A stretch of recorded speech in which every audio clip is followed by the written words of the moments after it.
Mesdames et messieurs de la presse, bonsoir. Ça fait longtemps, 3 ou 4 bonnes semaines, pour la bonne cause à l'étranger. Nous sommes heureux de vous retrouver dans le cadre de ces briefings que nous faisons pour vous donner des informations sur la communication gouvernementale.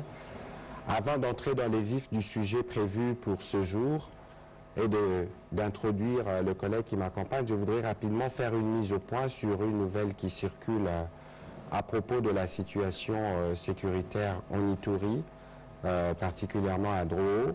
À Drodro, il y a des nouvelles qui annoncent qu'il y a eu 107 morts. En réalité, il y a eu effectivement une attaque sur ces camps de déplacés, mais le bilan n'est pas aussi lourd que ce bilan qui a été annoncé par certaines nouvelles sur les réseaux sociaux. Avant de commencer cet entretien, j'ai discuté avec le gouverneur militaire, le lieutenant-général Douboya, qui a délégué sur place le général Niembo pour aller faire les constats. On avait annoncé que des églises ont été incendiées et brûlées, mais nous avons reçu des photos, des images sur place, ce n'est pas le cas. Et l'armée continue de travailler sur les secteurs. Dès que nous aurons d'autres détails à ce propos, nous vous reviendrons dessus. Donc, cette nouvelle qui annonce, ce n'est pas des informations qui sont vérifiées. Les informations vérifiées parlent plutôt de 12 personnes qui ont été tuées. On a retrouvé 11 corps, une personne calcinée et 6 assaillants ont été neutralisés. Voilà ce que je pouvais dire parce que c'est une nouvelle urgente. Comme vous pouvez le voir ce soir à ma droite, je suis avec mon collègue de l'industrie, Julien Paluku. Nous pourrons peut-être être rejoints s'il termine tôt à l'Assemblée nationale, mes collègues des finances et de mines, comme vous pouvez le voir sur les décors. Aujourd'hui, nous allons parler d'une grande initiative que la République démocratique du Congo va accueillir du 24 au 25, après la grande conférence de Glasgow où le président de la République et la RDC ont été l'attraction. Vous avez suivi les images. La République démocratique du Congo accueille en tant que pays solution une grande conférence sur la transition énergétique. Comme vous le savez, nous parlons du changement de narratif. Les changements de narratif, ce n'est pas dans les mots, c'est dans les actes. C'est dans ces cadres que nous allons recevoir avec la Commission économique pour l'Afrique des Nations Unies, des chefs d'État du continent, des grands patrons de grandes sociétés qui travaillent dans la production de batteries, parce que vous savez qu'aujourd'hui, les enjeux mondiaux trouvent des solutions en République démocratique du Congo. Pour ce qui concerne le climat, nous avons la forêt, mais pour ce qui concerne les batteries électriques, nous avons le cobalt, nous avons le lithium. Ce qui justifie l'attrait aujourd'hui de tous ces grands investisseurs en République démocratique du Congo, parce que l'enjeu, c'est de remplacer les véhicules à essence et les véhicules diesel que nous avons l'habitude d'utiliser. Je n'en dirai pas plus, c'est le sens de la présence sur ces plateaux de mon collègue de l'industrie qui va nous planter les décors de cette grande initiative. Il va nous en expliquer le contexte. Après son introduction, nous ferons comme de coutume, nous vous redonnerons la parole pour cette fois-ci poser des questions, évidemment d'abord sur le sujet du jour. Ensuite, nous pourrons aborder rapidement, si le temps le permet, quelques questions qui méritent des éclaircissements. Monsieur le ministre de l'Industrie, bienvenue devant ce cadre du briefing du gouvernement où nous parlons en toute transparence avec un esprit de responsabilité, de redevabilité des activités du gouvernement. Aujourd'hui, nous ne faisons pas le bilan de votre secteur, mais nous voulons que vous puissiez nous parler de cette grande conférence que la République démocratique du Congo va accueillir dans 24 heures maintenant. Vous avez la parole. Merci beaucoup. Je voudrais m'excuser pour la voix qui n'est pas très limpide à la suite du changement climatique, comme nous sommes dans les narratifs du changement climatique. Eh bien, mesdames et messieurs de la presse, il y a une grande actualité mondiale actuellement, c'est que vous avez suivi le président de la République à Glasgow, lorsqu'il a présenté la RDC comme pays solution à la suite des forêts dont dispose le pays. Aujourd'hui, avec le réchauffement climatique, il est clairement indiqué que notre pays se trouve être la solution parce que nos forêts contribuent à la séquestration du carbone, parce que c'est ce carbone qui est libéré et par les humains et par toutes les pollutions qu'on observe à travers le monde. Alors, en dehors de cette solution qui cible le secteur de l'environnement, le monde aujourd'hui a une forte demande pour effectivement participer à la lutte contre le changement climatique. C'est la demande en termes de batteries électriques et donc des voitures électriques. Parce que ces voitures électriques vont contribuer également à la lutte contre la pollution, étant donné que les véhicules électriques qui vont fonctionner à travers le monde vont l'être par les accumulateurs de ces batteries-là. Donc il y aura réduction des émissions des effets des gaz à effet de serre par l'utilisation de véhicules électriques. Alors, la RDC se trouve encore une fois être au cœur de cette transition énergétique parce que les matières qui entrent dans la composition des véhicules électriques se trouvent être en République démocratique du Congo. Il s'agit principalement du cobalt, il s'agit du lithium, il s'agit du cuivre, il s'agit du manganèse, il s'agit du nickel. Et tout le monde sait que nous avons près de 2 tiers des réserves mondiales du cobalt, estimées à près de 25 millions de tonnes de cobalt dans notre pays. Alors, la demande aujourd'hui qui est située à travers le monde d'ici 2025 et 2030 est estimée à près de 145 millions de voitures électriques en 2025. Et à l'horizon 2030, la demande est estimée à près de 250 millions de véhicules électriques. Or, la demande en cobalt va également passer de 130 000 tonnes à 250 000 tonnes. Cela veut dire quoi? Cela veut dire que si la RDC fournit à elle seule toute la production mondiale pour satisfaire la demande de 250 000 tonnes de cobalt à travers le monde, il nous faudra donc, pour épuiser nos réserves de 25 millions de tonnes, il nous faudra 100 ans pour devoir épuiser nos réserves en termes de cobalt. Or, nous ne sommes pas les seuls producteurs du cobalt. Ça, c'est le premier élément. Deuxième élément, c'est le lithium. Le lithium qui entre dans la composition des batteries. Ce lithium, il y a quelques temps, c'était l'Australie, à travers la mine qu'on appelle Greenbush, qui était effectivement la grande réserve mondiale qui était connue. Mais les dernières recherches que nous avons faites dans ces pays, à travers AVZ International, a démontré que c'est plutôt en République démocratique du Congo où nous disposons de réserves importantes dans le territoire de Manono, en province du Tanganyika, aujourd'hui estimées à près de 400 millions de tonnes de lithium, alors que la mine qui était connue en Australie n'a que 70 millions de tonnes de lithium. Alors voilà pourquoi le président de la République, lorsqu'il a accédé à la tête de l'Union africaine, il a estimé que l'Afrique devait reprendre son leadership principalement dans ce secteur. Et donc, avec l'aide de la Commission économique des Nations Unies pour l'Afrique, il y a eu des pourparlers entre le gouvernement congolais et la CEA, c'est-à-dire la Commission économique des Nations Unies pour l'Afrique, pour effectivement que soit organisé ici en RDC un forum qui essaie un peu de passer en revue toutes ces potentialités et faire de l'Afrique le berceau de la production de batteries électriques et donc de voitures électriques.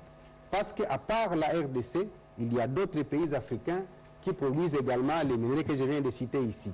C'est le cas de la Zambie, c'est le cas du Zimbabwe, c'est le cas du Botswana, c'est le cas du Mozambique, c'est le cas du Madagascar qui produit le nickel, c'est le cas du Gabon, c'est le cas de tous les autres pays qui sont déjà dans le secteur de production de l'automobile, mais qui n'ont pas encore migré vers le secteur des batteries électriques. Et donc, il a été convenu qu'un forum soit organisé à Kinshasa pour faire venir effectivement tous les géants mondiaux du secteur de production de batteries électriques, à savoir Tesla, BMW, Panasonic, Imcel, Catel, et les financiers maintenant qui vont faire la structuration financière, à savoir la BAD, la Banque africaine de développement, la Flexim Bank, la Banque arabe de développement économique de l'Afrique, ainsi que d'autres structures financières qui vont aider effectivement à accompagner la RDC dans la mise en place de cette chaîne de valeur qu'on a appelée chaîne de valeur régionale autour de l'industrie des batteries et du marché des voitures électriques. Alors pourquoi on l'appelle chaîne régionale? Parce qu'elle ne va pas concerner seulement la RDC, elle va impliquer tous les autres pays africains qui sont également producteurs de minerais, pour que la RDC soit le centre de cette nouvelle industrie des batteries électriques et que donc nous cessions de pouvoir exporter nos minerais à l'état brut, parce que les études qui ont été réalisées ont démontré que lorsque nous exportons nos minerais à leur état brut, eh bien, nous ne profitons qu'à concurrence de 0,1 à 3% de ce que nous devrions avoir comme retour, comme dividende. Par contre, si nous commençons à transformer les minerais ici et commencer à vendre les batteries électriques aux utilisateurs finaux, qui sont les Européens, les Américains, les Chinois, eh bien, ça va nous permettre d'être dans ce grand marché mondial qui, comme vous pouvez vous attendre, c'est un marché qui est autour de 8 000 milliards de dollars. Le marché des batteries et des voitures électriques. Et l'étude qui a démontré la valeur de ces marchés a été réalisée par Bloomberg, et cette étude sera présentée lors du forum pour montrer le niveau de compétitivité de la RDC par rapport à d'autres pays, mais également le volume du marché des voitures électriques à l'horizon 2025-2030. Donc ce volume du marché donc, est estimé à 8 000 milliards, et donc vous comprenez, ce n'est pas 8 milliards, hein, c'est 8 000 milliards. Et pour les besoins de ceux qui ont des notions de statistiques, je vais vous donner comment on a trouvé les 8 000 milliards. Un véhicule électrique en moyenne coûte 40 000 dollars. Et si la demande est de 145 millions de véhicules électriques en 2025, chacun peut multiplier 145 millions de voitures fois 40 000 dollars, vous êtes autour de 5,8 000 milliards. Alors, si la demande monte jusqu'à 250 000 millions de voitures électriques, vous multipliez 250 millions de voitures électriques par le coût moyen de 40 000, vous êtes à 10 000 milliards. Voilà pourquoi on a fait la moyenne entre 6 000 milliards et 10 000 milliards, et la moyenne nous a trouvé 8 000 milliards du marché que les véhicules électriques vont provoquer d'ici 4 ans, 5 ans, 10 ans. Alors la question que la RDC s'est posée de savoir, est-ce qu'allons-nous observer ces vastes marchés comme ça que nous tirions profit, ça que nous tirions des dividendes de ces marchés là-bas? Et le président de la République a dit non, il faut qu'on appelle tous ces intervenants à travers le monde pour qu'ils comprennent que c'est plutôt la RDC qui est la meilleure destination. Parce que la même étude dont j'ai fait allusion ici a fait une analyse comparative entre la Chine, les États-Unis et la Pologne, qui sont des pays effectivement qui ont des usines de fabrication de batteries électriques. Et cette étude, je ne vais pas vous donner les chiffres aujourd'hui parce qu'ils seront révélés au courant du forum. Cette étude a démontré que si un investisseur investit, si vous permettez la tautologie, aux États-Unis, dans une usine de production de 10 000 tonnes de voitures électriques, et qu'il investit en Chine pour la même usine et en RDC, l'investissement en RDC coûte 3 fois moins cher qu'il ne l'est aux États-Unis et en Chine.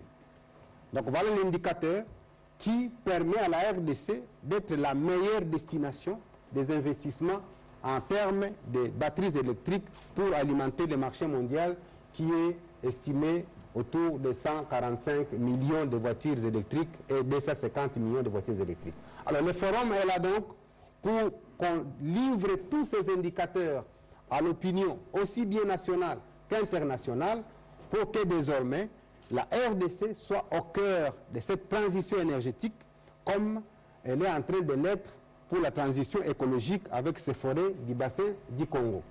Donc voilà, chers collègues, brièvement, ce que je peux donner comme message pour justifier le pourquoi de l'organisation de ces business forums ici en RDC et quelle est la demande mondiale qui est en face de nous et qu'est-ce que nous pouvons tirer de cette demande mondiale estimée à 8 000 milliards et nous, la RDC, nous aurons le choix entre la cible que nous visons. Si le marché est de 8 000 milliards, nous visons quel pourcentage? Nous visons 1%, nous visons 2%, nous visons 10%, nous visons 20% de ces marchés. s'il est de 8 000 milliards et que nous visions 10% de ces marchés, donc nous captons 800 milliards de dollars. Si nous visons 1%, c'est que nous captons 80 milliards de dollars. Si nous visons 0,1%, c'est que nous ne capterons que 0,8 milliards de dollars. Alors, c'est à la RDC d'avoir les choix et la cible par rapport à ces politiques publiques qui sont mises en place pour savoir quel est l'objectif qui est poursuivi par la RDC par rapport à ces marchés.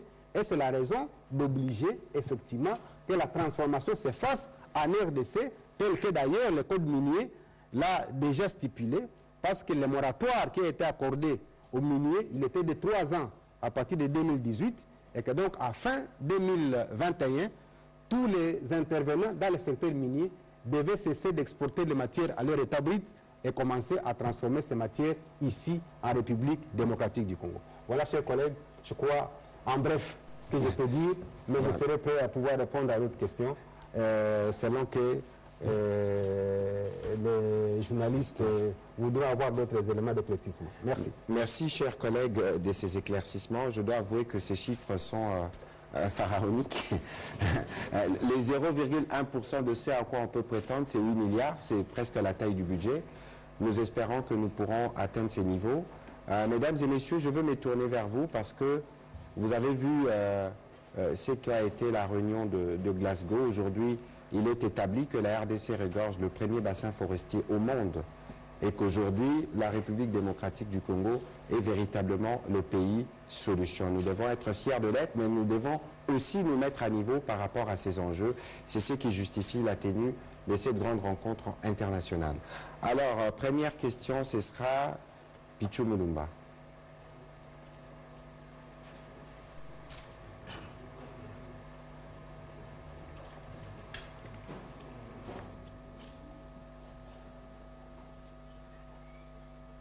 Merci beaucoup pour la question. Monsieur le ministre de l'Industrie, évidemment, les chiffres en milliards semblent me perturber autant que cela va probablement perturber mes lecteurs. J'aimerais comprendre, à l'issue des DRC Africa Business Forum 2021, qu'est-ce qui sera mis en place pour que très rapidement, la RDC entre en scène comme un bénéficiaire important dans cette transition énergétique.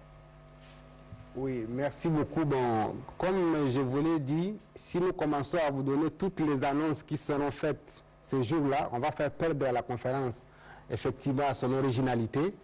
Mais je peux déjà vous dire que tous les intervenants qui arrivent, qu'il s'agisse des sociétés qui sont dans le secteur de production de batteries, qu'il s'agisse des institutions financières, il y a une structuration financière, une intelligence financière qui est faite avec l'accompagnement de la Commission économique des Nations Unies pour l'Afrique pour qu'à l'issue du forum, il soit signé des contrats. C'est-à-dire, ce n'est pas un forum où nous allons sortir, les gens vont prendre, siroter des champagnes à gauche, à droite, et finalement, chacun rentre chez lui. Donc, il y aura à l'issue du forum la signature des contrats entre les intervenants, les acheteurs et les sociétés financières pour qu'on sache effectivement le chronogramme qui va accompagner la fin du forum. Et même, il est attendu qu'il y ait une usine pilote qui soit installée effectivement à Lubumbashi pour que cette usine commence à capter les premières productions du cobalt et de lithium. Il est attendu effectivement qu'une organisation comme AVZ International, qui va signer une convention de collaboration avec le gouvernement, commence l'exploitation du lithium à Manono, parce qu'effectivement c'est AVZ International qui a fait les études sur Manono, et on a déjà présenté le dossier au gouvernement. On attend que la signature de la convention de collaboration, parce que la loi de 2014 qui institue les conventions de collaboration souligne que on ne peut signer une convention de collaboration que pour les investissements supérieurs à 1 milliard de dollars.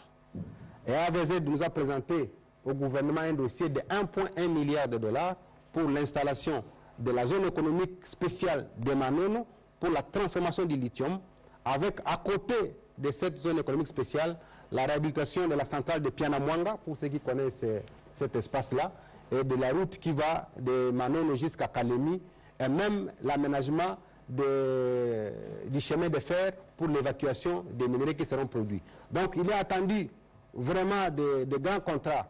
Et celui qui pilote la structuration financière, c'est Afrexim Bank, et son directeur général est attendu à Kinshasa dans les prochaines heures. Voilà, deuxième question, Mimi Ngumba.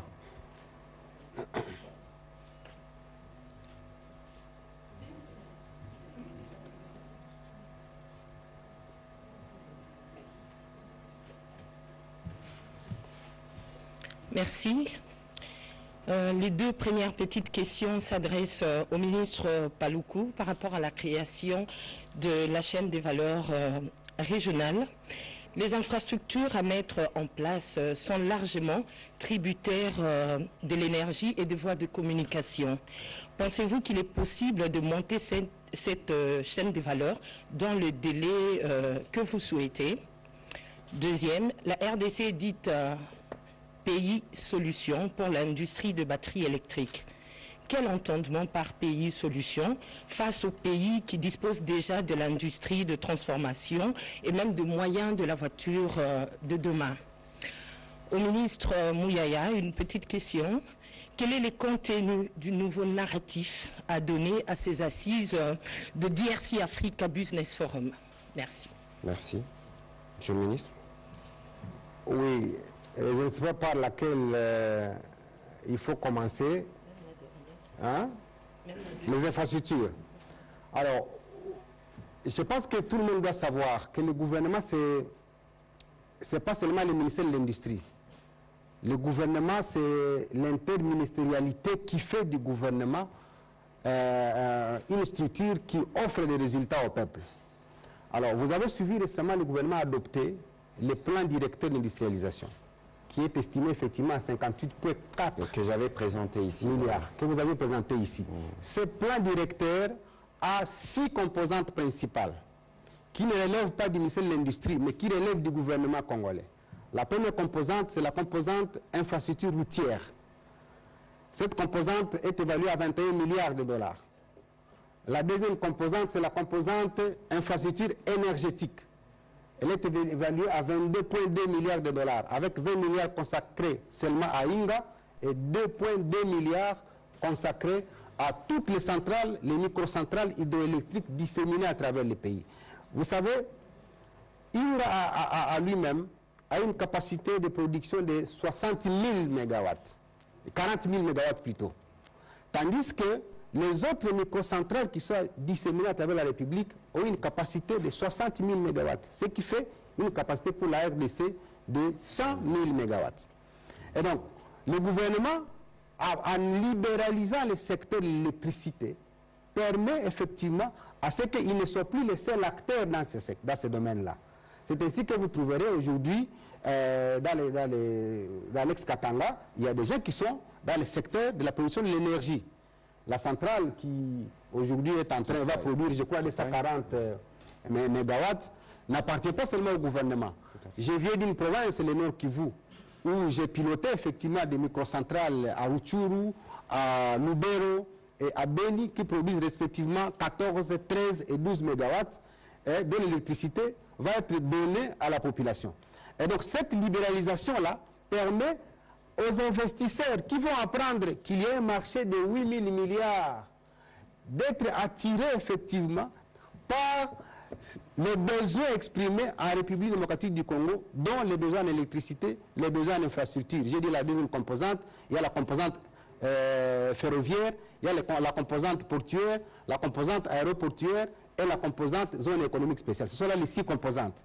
Et donc chaque ministre est sur le point d'activer la composante qui relève de son secteur. Pas plus tard que le vendredi dernier, vous avez suivi le ministre des Infrastructures qui a présenté dans la composante route, la route qui partirait effectivement de Komanda jusqu'à Kisangani, et dont les travaux, je crois, seront lancés en juin 2022. Et qui va relier l'Afrique de l'Est à l'Afrique de l'Ouest. À l'Afrique de l'Ouest. 768 km. Dans la composante ferroviaire, il y a un projet qui va partir, par exemple, de Zouélé vers Banana pour 2000 km, en vue d'évacuer toutes les productions qui partiraient de l'Est vers l'Ouest en prévision d'alimenter les ports en eau profonde des bananes. Donc c'est une grosse machine du gouvernement, c'est une grande ambition du gouvernement, et c'est pourquoi ce gouvernement a besoin d'être accompagné par l'ensemble du peuple congolais pour que, avec le président Félix et le premier ministre Sama Lukonde, l'on voit vers où ils veulent amener la RDC, vers où ils veulent amener le peuple congolais, pour que chacun se retrouve à avoir bénéficié des bienfaits de son gouvernement. Je ne sais pas si j'ai la deuxième. Non, voilà, je crois que vous avez ramassé toutes les deux questions. Voilà.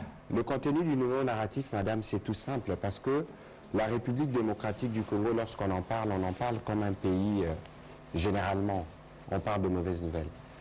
Mais dans le nouveau narratif, c'est justement cette possibilité que nous avons de montrer ce que nous pouvons offrir au monde.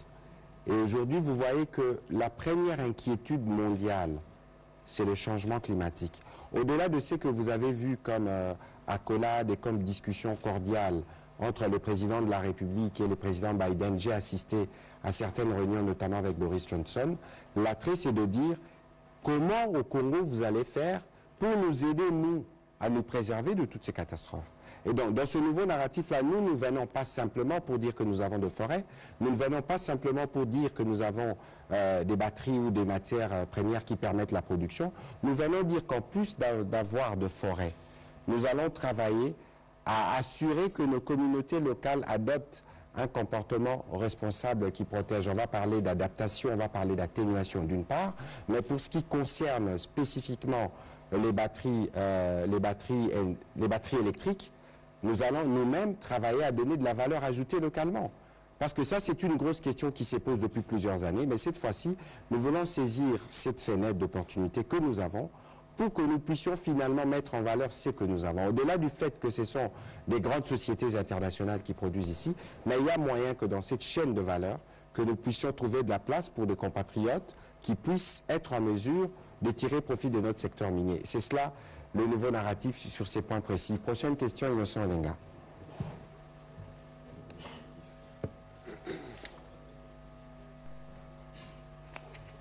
Dans la salle, on s'est plaint, pas de 4 questions, pas de 5 questions. Une question, 2 questions au maximum.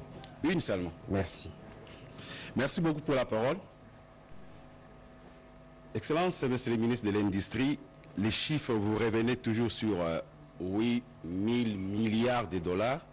Comme Pichou l'a dit, ça bouleverse et ça effraie aussi. Des Saint Thomas, il y en a. Il y en a eu du temps de Jésus. Il y en a aussi même. Comme vous-même. Que répondrez-vous à ceux qui disent que Julien Paluku est en train de rêver debout avec tous ces chiffres et avec ces projets-là, parce que lui estime que d'ici 2025, on pourra mobiliser ces montants-là. C'est ça la question. Bon, une deuxième question, peut-être un raccordement. Une question, bon, un raccordement frauduleux, c'est pour le ministre de la Communication.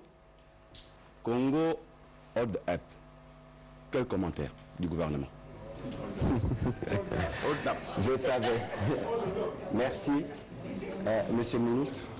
Oui, merci bien pour la question. Moi, je pense que c'est effectivement ça le problème de nous, les Congolais, et de presque beaucoup de gens. C'est de ne pas savoir construire les rêves. Vous savez, après la Deuxième Guerre mondiale, l'Europe était menacée et les États-Unis ont vu que face à la montée de l'URSS, eh bien, ils étaient en difficulté d'avoir le contrôle sur le continent européen.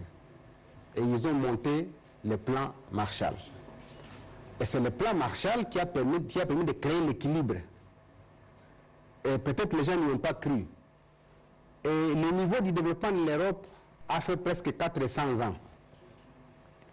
Mais lorsque vous voyez le niveau du développement de la Chine, aujourd'hui, les zones économiques spéciales que la Chine a commencé, c'est vers les années 80, et précisément 1979. Lorsque vous apprenez par les Zinzène, de Guangzhou, ce sont des zones économiques spéciales que la Chine a créées pour attirer les investissements en détaxant presque les exportations. Et c'est la politique qu'on est en train de faire. Et aujourd'hui, tout le monde est en train de ruer vers la Chine, croyant que les produits chinois sont moins chers. Non. les produits chinois ne sont pas moins chers. Il y a une politique de zone économique spéciale qui a permis aux gens de s'y installer, de produire hors taxe et de livrer la marchandise vers l'international hors taxe. Et c'est comme ça que les gens ont l'impression que les produits chinois sont moins chers. Alors, la RDC aussi, effectivement, est sur le même chemin parce que les expériences sont nombreuses. Quand vous voyez la Corée du Sud, quand vous voyez le Taïwan, quand vous voyez la Thaïlande, quand vous voyez les Philippines, les pays qu'on appelle les 4 dragons asiatiques, il n'y a pas longtemps qu'ils ont pris la décision, comme la RDC est en train de le faire aujourd'hui, pour qu'ils deviennent aujourd'hui des dragons asiatiques qui font la fierté de l'Asie. C'est une question de la volonté politique et de la détermination. Parce que la volonté politique à elle seule ne suffit pas, il faut la détermination pour y arriver. Et nous avons les indicateurs qui peuvent nous amener effectivement à ne pas rêver debout, parce que les matières dont nous disposons sont des ingrédients qui nous permettront d'atteindre effectivement cet objectif. Imaginez-vous que nous prenions le lithium et le cobalt seulement, et que nous nous interdisions des exportations de nos matières à l'état brut. Imaginez-vous le boom que ça va créer. Nous allons retenir le marché du cobalt et nous allons faire monter le cours du cobalt. Parce que l'inverse se produit aujourd'hui. Lorsque le marché mondial est pourvu en cobalt, les acheteurs baissent le prix par la loi de l'offre et de la demande. Alors, la volonté du gouvernement aujourd'hui, c'est de dire non. Nous prenons nos matières premières, nous les transformons ici. Parce que les téléphones que vous utilisez là-bas utilisent le cobalt. À un moment donné, vous avez suivi, si c'est Note 7 qui commençait à exploser dans les avions. Quel était le problème? C'était parce que les fabricants avaient diminué la quantité de cobalt dans les téléphones, et c'est comme ça que ça commençait à chauffer. Et il a mesuré l'impact de cette politique de diminution du cobalt dans les téléphones quand il a retiré tous les téléphones sur le marché. C'était des coûts en milliards de dollars. Or, le prix du téléphone ne baisse pas avec la baisse des cours mondiaux. Donc le téléphone est toujours à 1000 $, 1500, 2000 $, même quand la tonne de cobalt n'est plus à 100 000 $. Donc on joue avec nos minéraux en réduisant les cours mondiaux, mais les produits qui sont issus de ces matériaux, eux, ne baissent pas de prix. Tout à fait. Alors voilà pourquoi nous devons profiter de ça en transformant ici pour que nous profitions des produits finis qui, eux, ne baissent pas de prix lorsque les matières premières baissent de prix. Et donc, ce n'est pas un rêve inutile, c'est un rêve qui doit être nourri par l'engagement de nous tous. Et c'est pourquoi la presse doit nous accompagner pour qu'effectivement, le discours qui est développé à l'extérieur du pays ne soit pas des discours qui ternissent l'image du pays. Parce qu'il y a un réseau au niveau international qui n'est que là pour donner la mauvaise image du pays en empêchant effectivement que ceux qui peuvent venir chez nous ne viennent. Et donc le narratif dont parlent souvent les collègues ministres des médias, c'est de nous permettre, nous tous, de comprendre que beaucoup de gens se sont joués de notre pays. Tout à fait. Et ils profitent de la mauvaise image pour qu'eux attirent les investissements chez eux. Je ne vais pas citer les pays ici. Au point que même certains États, certains pays peuvent être derrière ce qui se passe en République démocratique du Congo parce que ça leur permet, eux, de se présenter devant la face du monde comme étant les meilleurs. Et que là-bas, c'est un mauvais pays, il ne faut pas y aller. Et c'est comme ça que des pays attirent, vous apprenez que des fonderies sont nées à gauche et à droite, alors que c'est nous qui devons les avoir. Maintenant, c'est l'occasion de dire, même vous, les investisseurs, investir chez nous coûte moins cher que le faire aux États-Unis et en Chine. Pourquoi vous êtes en train de vouloir exporter les matières brutes vers des usines que vous ne pouvez pas développer dans le pays? Vous nous laissez dans les emplois indécents, où nous sommes dans les trous, mais vous allez créer des emplois décents dans les usines à l'extérieur. Et la RDC dit, à partir d'aujourd'hui, non. Nous ne sommes pas des Congolais qui devons nous retrouver seulement dans les mines sales, comme dans des porcheries.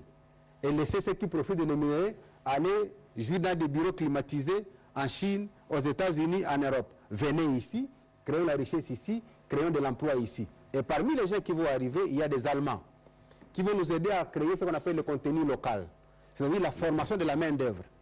Parce que l'étude de Bloomberg, qui a démontré que la RDC en RDC on investit 3 fois moins cher qu'ailleurs, a démontré que 2 éléments importants sont entrés en ligne de compte. Il y a l'accès à la terre, et 2, la main-d'œuvre qui est moins chère. Mais cette étude démontre que même en recourant à la main-d'œuvre étrangère pendant une durée de 5 ans, la RDC reste toujours compétitive par rapport aux autres pays. Alors, on a fait appel aux Allemands qui vont nous permettre, dans le temps où nous aurons besoin de la main-d'œuvre étrangère, que nous formions la main-d'œuvre locale avec perspective de remplacer ceux qui viendront nous aider dans la mise en place de cette nouvelle industrie des batteries électriques. Donc, rêvons ensemble, mais construisons ces rêves. Je crois que on ne va pas rêver, on va vivre nos rêves, parce que le pays s'est construit sur des centaines d'années. La République démocratique du Congo, c'est le pays à partir duquel la solution a été trouvée à la Deuxième Guerre mondiale. Aujourd'hui, vous n'observez peut-être pas très bien cette forme de guerre ou de conflit de puissance qu'il y a chez nous, parce que nous régorgeons 80% du cobalt mondial. Le ministre a tout à l'heure parlé du besoin de 150 millions de véhicules en 5 ans. Vous n'avez aucune idée de ce que cela représente, parce que lorsqu'il y a des inondations à New York, que les gens décèdent, lorsqu'il y a fonte de calottes glaciaires en Islande, il y a de grosses inquiétudes. Et vous avez vu que la réunion de Glasgow ne s'est pas terminée de la meilleure manière pour tout le monde, parce que les pays pollueurs ont du mal à s'engager. Mais c'est eux qui aujourd'hui ont besoin, en fonction de leurs opinions publiques et du besoin de protéger finalement l'humanité, de faire rapidement ces transitions vers les énergies renouvelables. Il y a un intéressant article du New York Times qui est sorti hier qui fait la démonstration de comment, par exemple, aujourd'hui, la Chine a un certain avantage sur les États-Unis par rapport à la production du cobalt, qui est le matériel principal dans la production des véhicules électriques. Et donc, il y a des enjeux de taille. Bon, vous avez parlé de manière insidieuse de la question du hold-up. Je sais que c'était votre question principale, vous connaissez, mais je crois qu'ici, il faut qu'on se regarde bien, parce que les nouvelles qui sont sorties, tout au moins dans cette première vague, ne sont pas surprenantes. Parce qu'il y a une différence entre le travail qui est fait, par exemple, par l'IGF ou par nos services, et le travail qui est fait par des professionnels des médias. Les professionnels des médias ont étudié des dossiers qui étaient connus, ils ont donné des éléments. Nous, comme gouvernement, qu'est-ce qu'il faut faire? D'abord, sur la question de la BGFIBank, il faut vous informer parce que les différentes enquêtes, les questionnaires ont été envoyés au service de l'État habilité sur ces sujets, à la Banque centrale, au ministère des Finances, à l'Inspection générale des finances, et les collègues et les membres du gouvernement ont collaboré, ont donné des éléments d'information. Sur le dossier de BGFIBank, par exemple, vous savez qu'il y a au parquet, il existe un dossier judiciaire ouvert depuis le mois de mai ou le mois d'avril. Parce qu'aujourd'hui, qu'est-ce que l'enquête, qu'est-ce que le journaliste souhaite en mettant ces éléments d'information sur la place publique? Il souhaite que la justice puisse se saisir et faire la lumière. Parce que lorsque la justice intervient, elle n'intervient pas forcément pour dire que tel est coupable. Elle permet d'avoir une vision claire de ce qui s'est passé. Et donc, pour ce qui concerne la BGFIBank, aujourd'hui, je ne dévoilerai pas un secret pour vous dire que des faits ont été reconnus. Il y a eu des discussions entre l'Inspection générale des finances, la Banque centrale et la BGFI. Des faits qui se produisent, il faut dire, c'est depuis 2 ans. Ils l'ont reconnu. Et il y a un accord. Aujourd'hui, la banque s'est engagée à rembourser la somme de près de 43 millions de dollars qui a été utilisée. Premier point. Il y a un autre volet de l'affaire qui se trouve déjà au parquet général. Le temps de la presse n'est pas le temps de la justice. Ça, c'est ce qui se passe pour ces dossiers-là. Dans un deuxième registre, au-delà du fait qu'il y a déjà ça qui a été fait, la ministre de la Justice a écrit au parquet le 20 novembre dernier, je pourrais mettre à votre disposition la copie de la lettre, où il a donné injonction aux fins d'enquête et des poursuites. Parce que nous ne pouvons pas, comme gouvernement, rester insensibles à de telles allégations. Donc, le moment venu, la justice se saisira du dossier. Les personnes qui sont concernées seront invitées pour donner leurs éléments, parce qu'il faut faire la différence entre une enquête journalistique et une enquête judiciaire. Mais ce que nous devons retenir, et c'est ça le plus important, c'est que pour le président de la République, comme pour le gouvernement, la lutte contre la corruption est un pilier important de notre stratégie. On parle de 8 000 milliards de dollars. On parle de tous ces pays qui regardent maintenant la République démocratique du Congo. Premièrement, nous devons améliorer le climat des affaires, c'est le travail que nous faisons. Deuxièmement, nous devons être sûrs que nous avons mis en place un dispositif qui permet de lutter efficacement contre la corruption. Parce que la lutte contre la corruption, nous ne la ferons pas parce qu'il y a des journalistes ou des ONG qui la réclament, mais nous la faisons parce que nous sommes convaincus que c'est un pilier d'une gouvernance responsable. Et donc, nous avons l'Inspection générale des finances, qui est un service qui existait depuis des années, mais qui n'avait pas autant, en tout cas, d'influence qu'elle l'a aujourd'hui, parce qu'il y a une volonté de contrôler. Nous avons une agence pour la lutte contre la corruption qui a été mise en place. Nous n'avons peut-être pas l'expertise suisse ou des pays occidentaux en la matière, mais nous avons un dispositif qui nous permet de lutter efficacement contre la corruption. Et donc, ces éléments qui viennent vont alimenter la justice, et nous espérons le moment venu que la justice, en suivant son temps et ses règles, pourra nous édifier davantage sur les faits qui ont été allégués. Prochaine question, Laurette Mandala.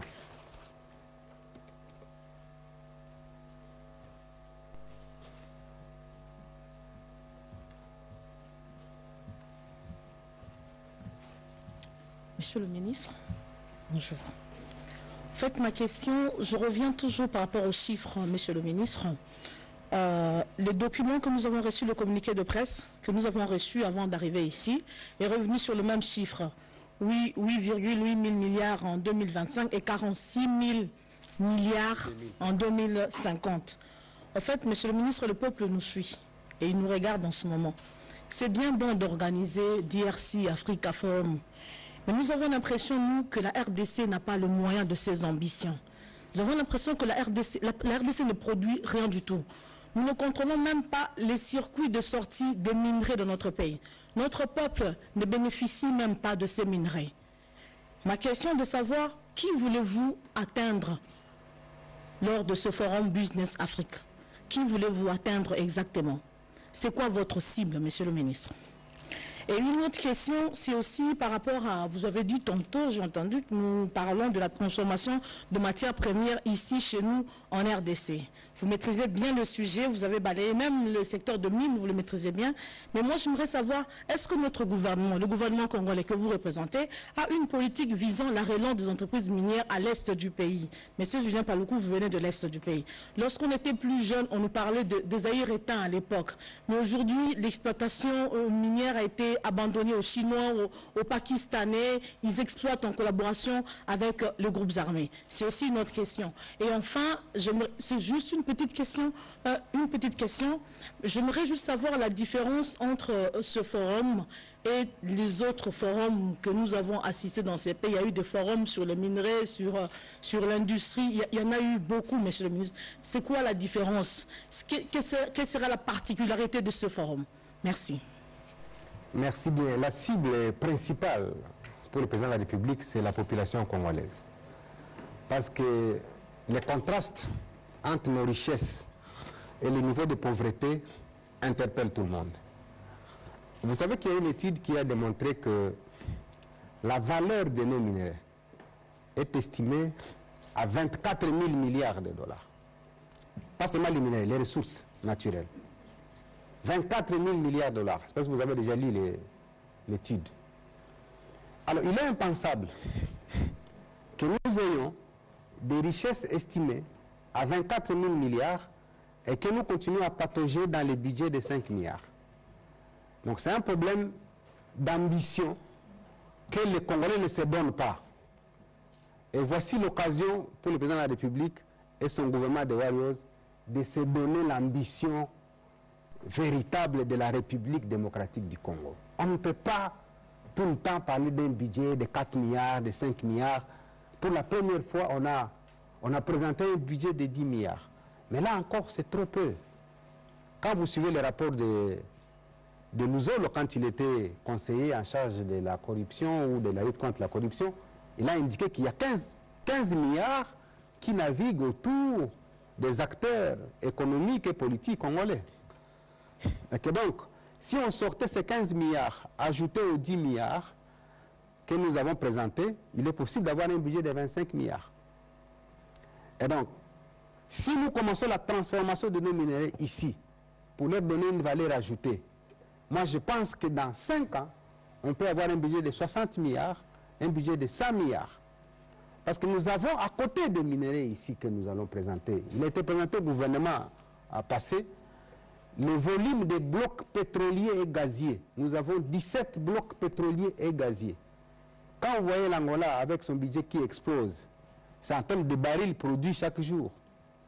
Et donc, si nous migrons de ces secteurs miniers vers les secteurs pétroliers, nous allons avoir un budget de 100 milliards dans les 5 ans. Et donc, c'est possible. Malheureusement, on nous plonge dans l'inaction, dans le désespoir et dans les doutes. Et nous refusons d'avancer parce que nous pensons qu'on ne peut pas y arriver. Moi, je crois que c'est le moment de croire que la RDC doit être la véritable locomotive du développement de l'Afrique. La véritable locomotive du développement. Frantz Fanon ne s'était pas trompé lorsqu'il a dit que la gâchette se trouvait ici. Ce n'était pas pour sortir de munitions. Ah, c'est ce que vous montrez dans... Dans le logo Voilà. Est-ce qu'on peut zoomer sur le logo? Voilà. Donc, ce n'était pas pour sortir des munitions, c'était pour dire non, c'est là le cœur, c'est là la solution à l'Afrique. Et la Commission économique des Nations Unies qui nous accompagne, elle est pilotée par Mme Vera Songwe, qui est la secrétaire adjointe des Nations Unies, en même temps secrétaire exécutive de cette Commission économique des Nations Unies pour l'Afrique. C'est avec cette commission et le gouvernement congolais qu'on a financé effectivement l'étude réalisée par Bloomberg. Les chiffres que je vous sors ne viennent pas de Julien Paluku. Vous allez participer au Business Forum le 23, disons le 24 et le 25 novembre. Vous allez suivre la restitution de Bloomberg devant toute l'opinion nationale et internationale pour vous faire les chiffres. Je n'ai pas voulu donner d'autres chiffres pour ne pas ôter à l'étude de Bloomberg son caractère original et surprenant les jours de la présentation. Et donc c'est révoltant qu'une étude réalisée par une institution indépendante comme ça nous révèle ce que nous avons, ça que nous sommes en mesure nous-mêmes de nous rendre compte que c'est ça ce que nous avons comme richesse. Alors vous avez parlé de la situation de l'étain à l'Est. Effectivement, tout ce qui se passe à l'Est là interpelle le gouvernement congolais. On appelle ça l'économie du conflit.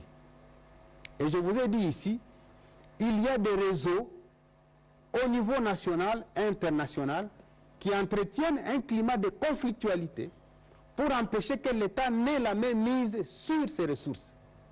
Tout à fait. Et quand on entretient ce climat de conflictualité, c'est pour permettre que des activités de contrebande se réalisent, parce que les activités de contrebande se font au détriment de la RDC, mais au profit d'autres acteurs.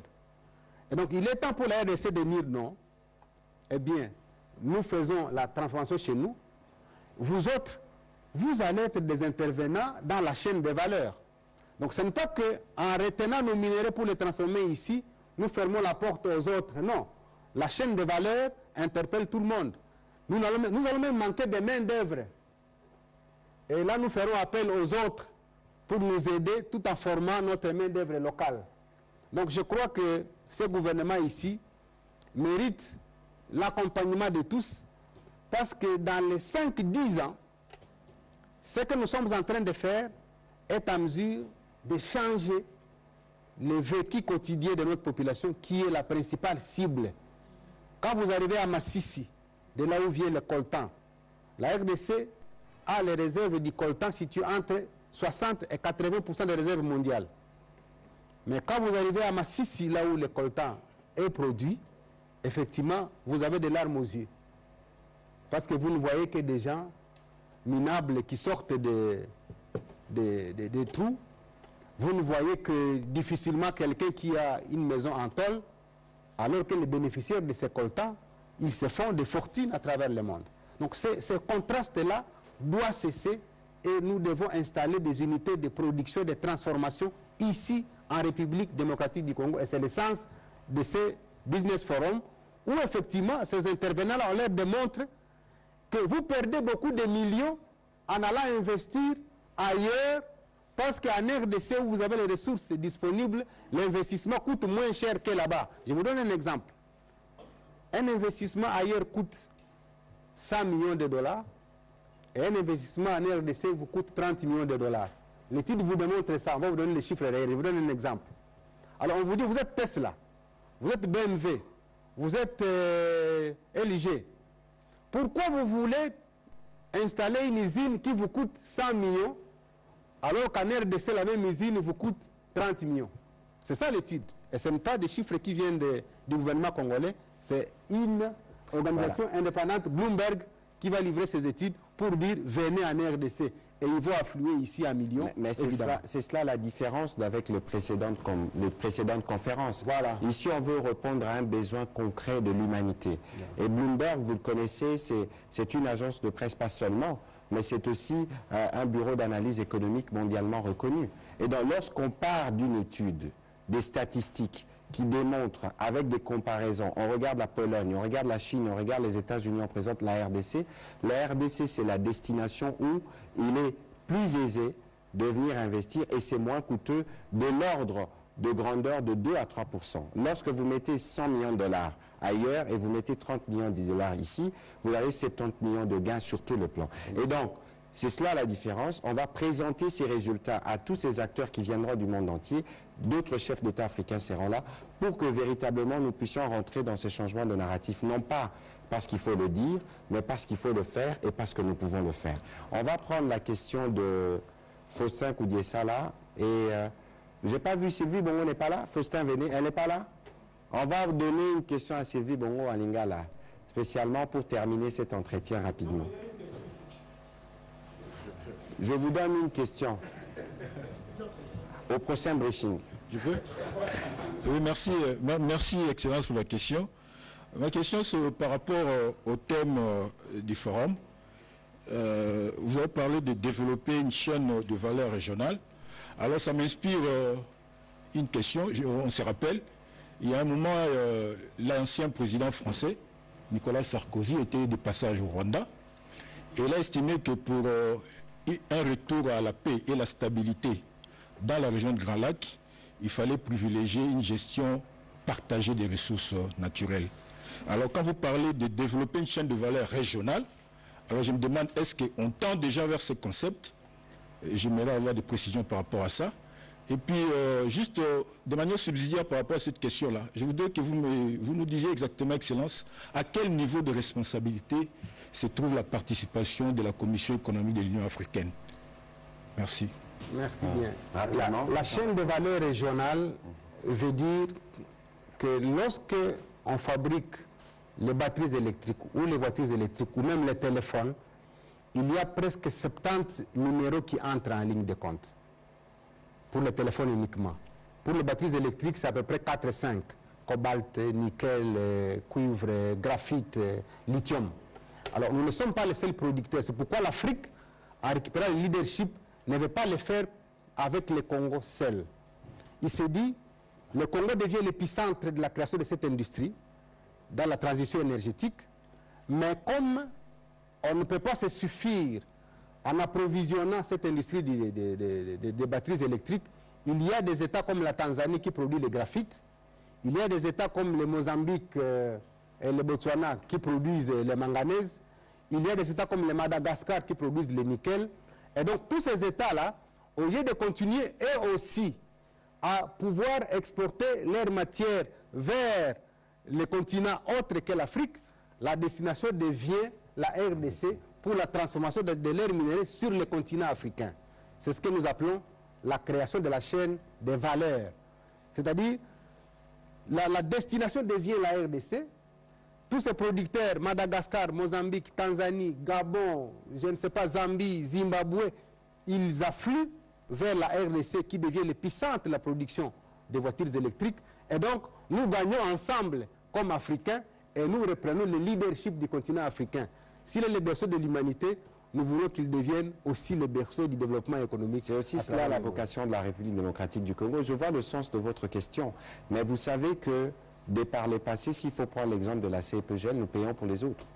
La vocation de la RDC, c'était d'être justement ces pays solutions, y compris pour le pays voisin. Oui. Pourquoi pensez-vous que ça doit être forcément un Chinois ou un Libanais qui viennent investir ici et pas un Togolais et pas un Gabonais? Voilà. Et donc aujourd'hui, la vocation, c'est celle-là. N'oubliez pas que nous avons la présidence de l'Union africaine et que cette activité est une des activités phares qui va donner une réponse économique aux problèmes mondiaux. Il y a eu un sommet spécial en marge de Glasgow sur le bassin de la région de l'Afrique centrale. Ça vous donne déjà un aperçu que les solutions du monde peuvent partir d'ici. C'est pour ça que nous, République démocratique du Congo, nous devons être prêts, même s'il y a des problèmes structurels de route et d'énergie, mais ceci ne nous empêche pas d'avoir l'ambition que dans 5 ans, dans 10 ans, les choses seront différentes. Madame Sylvie Bongo, pour clôturer. Je vais parler du niveau de responsabilité de la Commission économique des Nations Unies. En fait, pour ceux qui ne le savent pas, c'est la Commission économique des Nations Unies qui est à la base de la création de la BAD, la Banque africaine de développement. Donc c'est pour vous dire que cette commission accompagne l'Afrique dans la structuration de son économie. Et donc les études que la CEA a financées conjointement avec le gouvernement congolais en recrutant Bloomberg, c'est dans la ligne droite de considérer que l'Afrique doit commencer à devenir autonome. Comme l'Afrique est dotée de sa banque de développement, eh bien la CEA veut accompagner l'Afrique de se doter effectivement de cet outil puissant de renforcement de son économie, parce que la demande mondiale fait de l'Afrique effectivement l'épicentre de la production des batteries électriques et donc un marché important pour les voitures électriques. Voilà pourquoi la CEA est très importante dans l'accompagnement de la RDC. Sylvie Bongo, ce sera une question parce que nous devons libérer l'antenne. Je voudrais avant excuser parce qu'avec la contrainte de temps, nos collègues ne pourront pas participer. Mais après les travaux, nous pourrons revenir ici avec les finances et les mines pour vous expliquer dans l'ensemble la stratégie du gouvernement à ce sujet. Allez-y, Madame Sylvie. Matondi Balamboka, Sylvie Bongo pour la Masolo pour la écolo. Il y a solo Bobeti Masolo, il y a des milliards.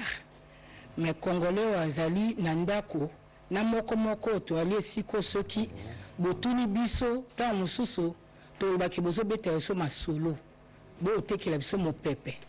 Siko ba milliards ou Bobo Beta li solo. Et on ne Kubongwama. Mbisi kolongwa na mibi ekoya na sani ya Congolais et anini Congolais azolela mbongo ni aram akozwa raison na biloko bo opesa donc bon me mabiso likolo alors que Congolais ba besoin eza immédiat tant nini o bino bo sala lelo pour obetel so masolo ba 2025 2050 siko Congolais ba kisama dusu na trou ya ceinture nae akanganzala. Voilà, non, maman Sylvie, Tozo Kende Manembe. Ce n'est pas parce que Toza Nanzala Lelo que moi et tout Kanisao Toko Malobite. Oka Masolo Mo Babeta Mutumo Kola Zarane Shege, Azala la Libanda, mais Lobi Nanwa Komite Grand Mukunzi. Ça veut dire que ce n'est pas parce qu'on est dans une situation difficile qu'on doit refuser de nous projeter. Et surtout que Mbo Cannabis Zope Sabiso Makoki à Kosalango. Le premier volet, c'est que Bisso a au monito présenté qui budget. Pour la première fois, tu as le budget à 10 milliards. Au bac en exercice 2021, tu as qui budget en octobre. Toujours ça là-bas avancé, mais avancé, toujours ça là, toujours en négatif. Pourquoi? Parce que Congo a 80 ou 100 millions d'habitants. On ne peut pas régler le problème à Congolais en même temps. En attendant, toujours ça là, ceci ne nous empêche pas à côté là. Ou ça là qui est dans 5 ans, dans 10 ans, Bano et Abisso. Bakoko et Abisso l'air Bakoya. Pour la génération future. Mais toujours ça là, Lélo. Je vous souhaite encore vivre 10 ans, 20 ans, 30 ans pour mon an. Ça veut dire que l'investissement toujours ça là. Chaque génération a memaka ou yaye contribution. Bisso Lélo Tolobi, nous on va faire le pari de la transition énergétique. Tozan à cobalt, Tozan à lithium, nous qui les autres la Bisso. Bayak a déjà causé. Parce qu'il n'y a pas de grandes entreprises minières congolaises où les aranéti TFM les aranéti Kamo et Zali. Mais le lobby surtout comprendre important soina, to lobby ni lulu oyo to bengisi oyo produisa kami tuka. Véhicule électrique bazanango beza to biboya botala. To sali o to benga na le poto une étude comparative. To lobby